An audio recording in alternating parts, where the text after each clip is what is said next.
You're listening to the Smart Policy Podcast, a production of the University of Tennessee's Institute for Public Service. In May of 2023, Governor Lee signed Senate Bill 378, House Bill 403, which imposed significant regulations on the production and sale of hemp-derived cannabinoids, including Delta-8, Delta-10, and all other compounds known as cannabimimetics, which have similar effects on the same neurological system as marijuana. Due to changes in the 2018 Farm Bill, these compounds abruptly became legal across the country, and many prevention advocates were saying that we had effectively legalized weed, but worse, as many of these chemicals were being produced and sold without any oversight or restrictions, and kids could purchase these products just about anywhere. The bill that is the subject of our episode today sought to change that. It goes into effect this July. I think the biggest take-home is that now it requires an age restriction. So a person must be 21 years of age or older to purchase, possess, or accept a product containing any hemp-derived cannabinoid. There's also a testing amendment within this bill where a full panel testing of all cannabinoid molecules has to be tested before the final production of the hemp-derived cannabinoid, and there has to be a potency test on the finished good to confirm the potency. My guest this month is Stephanie Strutner, CEO of the Prevention Alliance of Tennessee, which represents anti-drug coalitions across the state. We dig into the weeds of what this bill does and doesn't do, what its expected outcomes will be, and what cannabis-related law in Tennessee might look like in the future. At the end of the day, we want to protect kids, and we want to make sure that as their brains are forming, they're making the best choices for their health.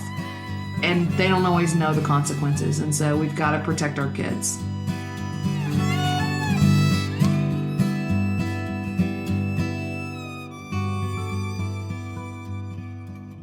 A little bit of background is important. In 2018, the U.S. Farm Bill was modified to legalize hemp. There are, in fact, over 100 chemical compounds of the cannabis plant. And so part of the cannabis sativa plant that was legalized through the Farm Bill is hemp. And hemp is defined as the cannabis sativa plant that is 0.3% of THC or lower. So what happened in Tennessee as a result was we started seeing gas stations, other entities start selling hemp-derived THC-containing products. So even though hemp is lower in THC volume, there are ways that it can be concentrated to get the THC levels higher. I think the biggest problem associated with the changes in the Farm Bill is it legalized the product and there were no age restrictions. So anyone, regardless of age, could walk into a store and purchase any hemp-derived products. Some other problems that came along with that is it was largely, and in fact, almost completely unregulated. And so the labeling that went along with these products was just significantly underreporting the levels of cannabinoids and other products that were in the packages that were being sold. So we basically, sorry to interrupt, we basically had legal weed, and it was Wild West. You had no idea what was in it, who was making it, where it was coming from. That's correct. And so the one thing that was important is Tennessee Bureau of Investigation purchased some of the products and tested the products to see if the labeling and the packaging was consistent with what was actually in the product, and it was significantly different across the boards. So the label really was not accurate at all to describe what was in the product that was being sold. I think it's important also to acknowledge what types of products we're talking about. So we're talking about gummies, we're talking about candies, we're talking about edibles like chips, cookies, candies, and a lot of the products and the packaging are made to resemble products that anybody would recognize when they walk into a convenience store. So when we think about the marketing to children, that's when it is extremely alarming to think about the age restriction or the lack thereof and anybody being able to go in and purchase these products. Especially when you think about how deceptive the labels were in so many situations. And I'm imagining a family who's, stopped at a gas station on I-40, and they're running in, and the kids are getting some chips or candy or something. It might even say CBD on it, but then, that's people have a different conception of what CBD even is. And of course, that's a broader conversation. But say you have a parent who doesn't realize that this is an intoxicating product, and they get it for their kid, and then there's nothing to do. And a lot of times, I mean, I stopped at a gas station one day just to see what the person behind the counter had to say about the product. And I was at a gas station right off of Interstate 40. I was actually on my way to the General Assembly in Nashville when I stopped, and I just asked, hey, what's up with this stuff behind this cabinet? And it was in a big plastic container right next to the cash register, like lottery tickets often are. And so the clerk behind the counter was talking to me about the products, and they were explaining how many I should consume if I wanted to get high, and seemed to be very knowledgeable about the products and the purpose for why someone would buy them. I also mentioned CBD there too. I wanted to clarify, we're talking about still a THC product, a synthetic THC product that is just like, Delta 8 has been the most common. There's also Delta 10 and Delta P and these others. And now there's even Delta 9. So to be clear, we are not talking about synthetics. We're talking about naturally occurring forms of cannabis.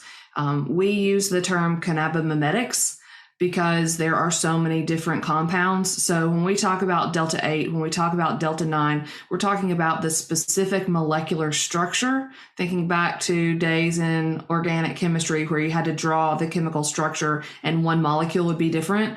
That's exactly what we're talking about here. So there's Delta 0, Delta 8, Delta 9 is THC marijuana, Delta 10. All of these products are part of the cannabis sativa family and have varying levels of THC in them. And so when we think about the bill that we're speaking about today, the bill was written to include cannabimimetics. That way we don't have Delta 17 come in later as being a product. This bill covers all products containing cannabimimetics. So in the state of Tennessee, anything over 0.3% THC is still against the law to possess, purchase, or consume. Now we have these regulations for anything THC 0.3% or less. Okay, that is a good distinction. And you are right. I wanted to be careful earlier when I said synthetic. It is true that there is something called synthetic marijuana, synthetic cannabis, which is completely unrelated. And that is actually derived 100% in a lab. These are, it was inaccurate to call it that. These are naturally occurring components. They are chemically manipulated in some sense, in that you distill things down, you remove other things, you increase the concentration, and that does require some laboratory processes, but they're not purely synthesized like, say, for example, spice or K2. Right. And then CBD is also non-intoxicating. So that's the difference between CBD and Delta 8 or other cannabimimetics. And just for the record, CBD oil is legal in the state of Tennessee for under certain conditions. And so we also have some caveats around CBD oil as well. What would you say to get back to this bill? I think the fact that it now qualifies, it has stipulations for laboratory testing, licensure, and all the rest for all types of hemp products, regardless of the concentration of THC. What are some of its biggest accomplishments? I think the biggest take home is that now it requires an age restriction. So a person must be 21 years of age or older to purchase, possess, or accept a product containing any hemp-derived cannabinoid, or to knowingly present proof of age that's false. Someone has to be 21 or older, and the laws follow the same laws that we have for tobacco and alcohol products. Oh, it makes a lot of sense. Yeah, certainly. And there are a number of other regulations under this bill. And so to be clear, it makes it a class A misdemeanor for anybody to violate this bill. So nobody can sell a hemp derived cannabinoid to anybody under 21. They also can't persuade or entice or assist a person who is under 21. Oh, I forgot my license, man. Yeah, the social host regulations related to alcohol, we've built those into this law as well. We can't distribute samples of any hemp-derived cannabinoids in public places. It's also a Class A misdemeanor for a retailer to fail to maintain the products behind the counter. But that stipulation doesn't apply to businesses like tobacco or vape shops that are limited to customers 21 and older only all the time. So what does enforcement look like? So we saw a bill, you mentioned that we had a bill very similar to this one in the last session that just got hung up at the very end and died at the end of the session. I don't know what happened in between the sessions, but we had a lot more support of it this go around. The enforcement regulations were in addition to what we were looking at last session. And so the enforcement pieces are really important because when we talked about like tobacco, the Tennessee Department of Agriculture regulates the illegal sale of tobacco to minors, as they do now with cannabimemetics. And so there's also a privilege tax, and the privilege tax is to cover the cost of the Department of Agriculture's enforcing the new regulations. I also see that it's illegal to switch out the packaging. You can't buy a product and then put it in new packaging. I think that's a really interesting point too, in terms of downstream manipulation, because with substances in general, we have a cutting problem. Mm-hmm. Certainly, there's also a testing amendment within this bill where a full panel testing of all cannabinoid molecules has to be tested before the final production of the hemp-derived cannabinoid, and there has to be a potency test on the finished good to confirm the potency. The potency also has to be listed on the product. The Department of Agriculture is now required under this new law to sample and analyze the products. And then what is listed on the label has to be consistent, and there has to be a certificate of analysis showing that they are the same. They also the package has to have a quick response code, a QR code, so that somebody can scan the product and then it will go to the website that confirms with the certificate of analysis of what's in the product. And they're testing for a lot of things here. Heavy metals, pesticides, microbials, mycotoxins. I mean, a whole bunch of stuff. I think from just a purely public health perspective, I think this is a really good thing, because we've been hearing a lot about these vape-related injuries. People showing up. It's not just a COPD issue. This is, arsenic and silicon ending up in people's lungs and things. Yeah, certainly there are a lot of it, especially in any drug that there is not a lot of oversight over. We see a lot of contaminants, and certainly this bill goes a good distance to make sure that we limit the contaminants that can be harmful to someone's health.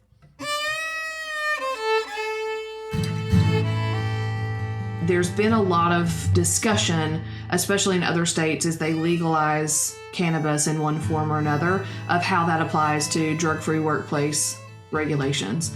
And so there is a stipulation in this bill that specifically states that this bill does not require an employer to accommodate the use of a hemp-derived cannabinoid in the workplace, or it does not require an employee to be allowed to be under the influence of a hemp-derived cannabinoid in the workplace. And so there are those protections, so a workplace can still ensure that their employees are not under the influence of a cannabinoid while they are at work.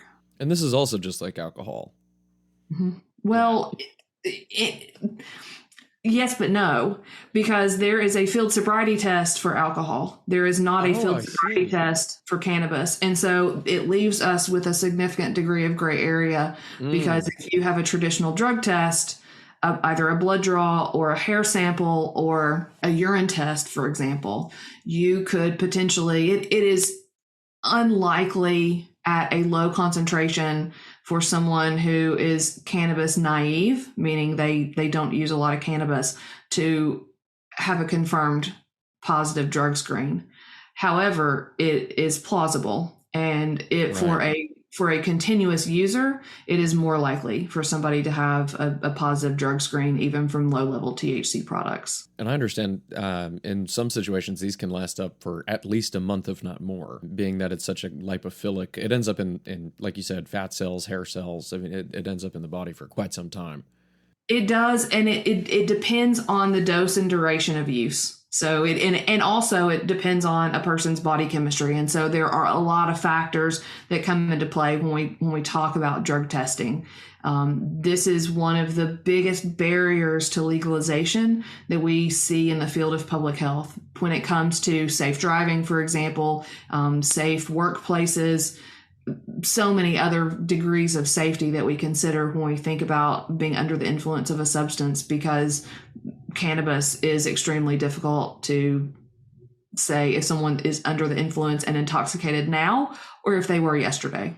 Yeah, this has already been an issue in states that have decriminalized or legalized, especially in the context of there still being no federal protections or legalization. But it's an interesting thing. Someone was fired because of cannabis use, and they said, as you said, they weren't high that day. They were the day before. They had used before, so it's definitely a complicated scenario. I mean, some of those laws have gone to the Supreme Court. In fact, Dish Network was one of the first companies to fire an individual. This was in the state of Colorado. This was a number of years ago. And the individual possessed a medical marijuana card and obtained it legally in the state. So Dish Network in the state of Colorado was a certified drug-free workplace, which means that they are required to do randomized drug tests on their employees. This person came up for a random drug screen and had a non-negative, or in other words, positive test for cannabis, and was relieved of his position. He sued Dish Network for unlawful termination, and the case went all the way to the Supreme Court, and the Supreme Court upheld Dish Network's decision to terminate his employment because drug-free workplace laws prohibit a person from being under the influence while they're working in that capacity, and because there wasn't a way to determine.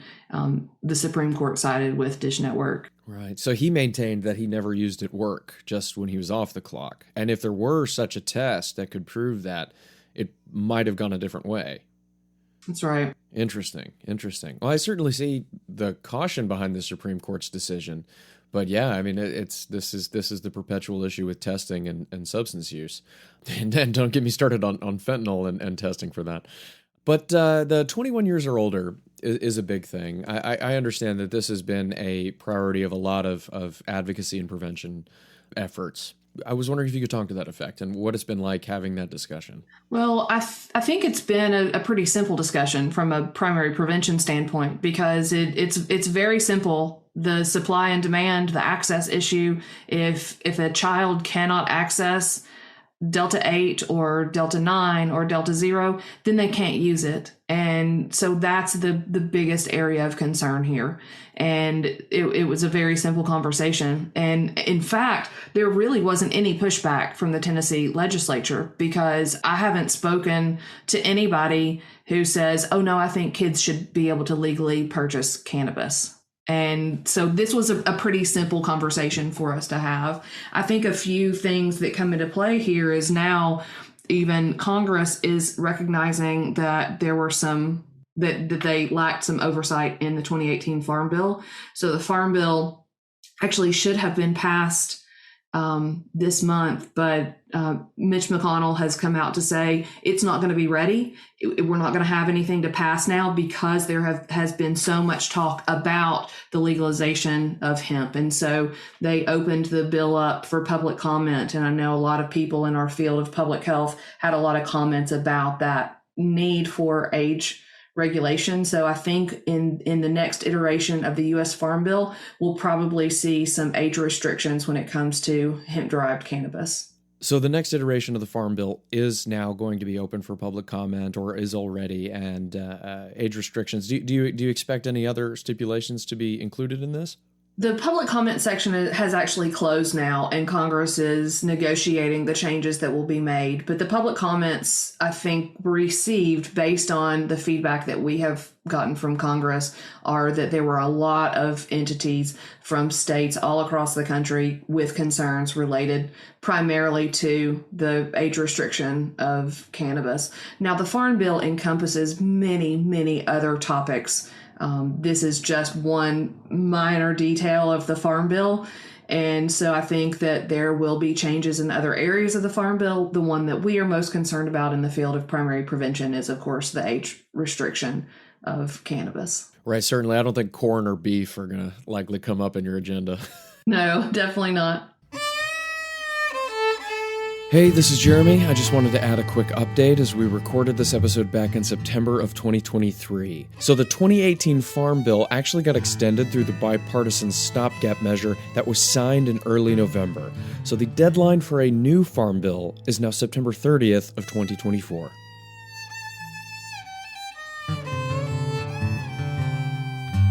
All right, well, that's good to know that there's some talk at the federal level about this, because I understand that from the state perspective here, a lot of lawmakers felt caught off guard that suddenly floodgates were open and now, 12-year-olds could buy pot in gas stations. Certainly, and we had some other states in the United States who were very quick to regulate the age restriction. It took us a little bit longer, but we at least made those changes in the state of Tennessee. Yeah, I understand that session where it was introduced and it did get decent traction in committees. That was a pretty consequential session, and there was a lot happening. And I remember that bill being introduced relatively late in the game, probably because there was, if memory serves, there was another bill that also addressed licensing and regulation of subcapacity of cannabimedics. It just seemed like lawmakers were trying to figure out what exactly they wanted to include and make the bill as good and airtight as possible. And I have to say, this is a very robust bill, despite the fact that it has quite a lot of similarities with the one that failed in that previous session. This one seems to be rather robust with a lot of very explicit clarity. It's very clear. And if we look back to the 2022 session, the initial bill was actually a ban on Delta 8. Right. It passed the Senate. It got hung up in the House because the House wanted to regulate Delta 8 rather than ban it. And I think eventually they just ran out of time. So that might be why we enter 2023. We have a more robust bill, perhaps based on the conversations that happened in the House and came up with a way that the House and the Senate could agree on a regulatory structure. That makes sense. So prevention. Are there any funds, or are there any plans to use some of these funds for prevention programming in any capacity? I know sometimes, for example, I believe it is Colorado that uses the cannabis tax they have out there for their legal marijuana to go to school prevention programs, things like that. We don't have any regulations on using any of the funds for prevention. There's a 6% privilege tax. It's a 5% privilege tax. 50% of that, as I mentioned, goes to Department of Revenue. 50% goes to Department of Agriculture for compliance. Now, compliance checks are part of prevention. So one could argue that that is the piece of prevention that's being covered by this bill. Obviously, we'd like to see any tax of an illicit substance go to prevention. Right now, though, we do have a number of coalitions across the state that are already actively engaged in primary prevention for many different forms of cannabis. We have funding from the Tennessee Department of Mental Health and Substance Abuse Services that comes from a variety of means. We have state funds that go into prevention in the state. We also have a number of federal block grant dollars. The Substance Abuse Prevention and Treatment block grant dollars flow through the department and into local communities. We have money from the Centers for Disease Control and Prevention in the state, from SAMHSA, Substance Abuse Mental Health Services Administration, the Center for Substance Abuse Prevention, the Office of National Drug Control Policy. So there's a tremendous amount of prevention that's going on in the state of Tennessee. related to cannabis. And I think the federal government just announced an additional round of funding through CDC, SAMHSA, and HRSA. Just the fact that it regulates the sale to 21 and over is in and of itself prevention. I think that's a very good point. Yeah, I mean, and that was our big win. Please don't get me wrong. I would take any additional prevention dollars every day. Right. But we celebrate our wins where we can get them, and I think this one was a big win. In addition, there's one other stipulation. There's also a licensure amendment that is part of the final bill. And so any business or any person that is selling a hemp-derived cannabinoid in the state has to obtain a license from the Department of Agriculture, also authorizing them to commence business. They have to have their license by July 1st, 2024. They also have to have a criminal history background check that includes fingerprints against state and federal criminal records that's maintained by the Tennessee Bureau of Investigation and the Federal Bureau of Investigation. Sales are also prohibited, like we see with alcohol, within 1,000 feet of a school, both public and private, or a charter school that serves any grades K through 12. And there is a limit to the Department of Agriculture's authorization to determine the requirements for the licensees. And so there's a new fine structure that goes along with the Department of Agriculture's regulation over these businesses. So there is a $1,000 fine for the first violation, $2,500 for a second violation that occurs within 2 years of that first violation, and then $5,000 for a third violation if it's within 2 years of the first. If there is a subsequent violation, their license will be revoked and they will no longer be able to sell for 2 years. Anyone who does not maintain compliance with the law is required to retrain all of their employees under the supervision of the department in addition to the civil penalty that's imposed. So there's a training requirement that comes along to all the clerks who are selling these products as well.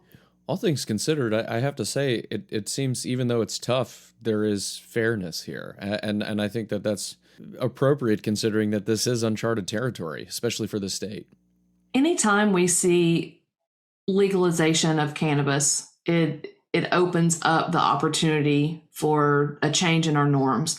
Already we know that cannabis in its higher potency form, marijuana, is illegal in the state of Tennessee, yet we still can drive within 10 miles and pass by multiple stores that claim to be cannabis dispensaries. And so we see this normalization beginning to occur. It has already occurred even in Tennessee where we don't have legalization. And so that's something that we definitely have our finger on the pulse of community norms, because at the end of the day, we want to protect kids and we want to make sure that as their brains are forming, they're making the best choices for their health, and they don't always know the consequences. And so we've got to protect our kids. Now, something that I think is interesting, we talked about federal action and how that can catch states by surprise. I notice here, though, that in our definitions for this in this bill, it says clarifies that hemp does not include a substance that is categorized as a Schedule I controlled substance on or after July 1, 2023. I know that there are encouragements for the DEA to reschedule marijuana from Schedule I to Schedule III. So that would change this bill. Would that effectively make this a full cannabis and cannabimetic regulation bill? I believe that it would, and I think the Tennessee General Assembly probably had that foresight in mind, just in case the DEA were to reschedule marijuana. Now, even if the DEA reschedules marijuana, it is not automatically legal in Tennessee. It is just then rescheduled.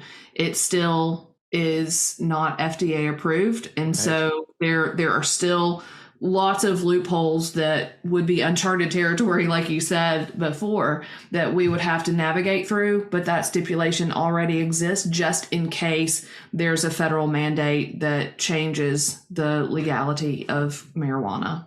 Looking out over the other states that have legalized and decriminalized, I think it's pretty easy to say that there are better ways and worse ways to go about it. We've seen some states where the laws ended up being too permissive, and you saw an explosion on the black market, and a lot of the purported benefits like taxes going to prevention programs, it just didn't happen. It stimulated more sales in illicit territories, things like that.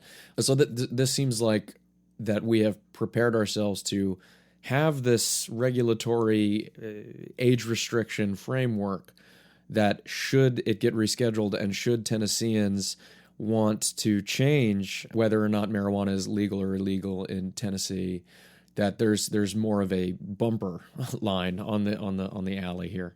We've also been compiling a list of best practices from states across the country of marijuana regulation. And so if the time comes where Tennessee makes a decision, or there is a federal decision that affects how marijuana is regulated in Tennessee, we will be faced with some additional bills to regulate that structure.